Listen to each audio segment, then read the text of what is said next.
So ito na yung entire view dito sa malayo. Ayan, ito na yung view dito sa Lactaud. Yan dyan, maganda diba? Dito ka magtayo, picture ka dyan. Maganda ang view. Yan, marami ng ship. Palabas na ako, doon na yung nakaparking na sasakyan. Lapit na ako. So dyan na, daming ang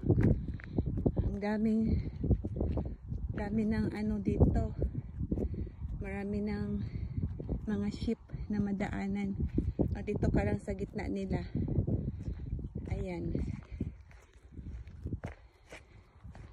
Yan dyan. Diyan lang sila sa lake. Kain ng mga ayun pa isa ayun sila marami sila.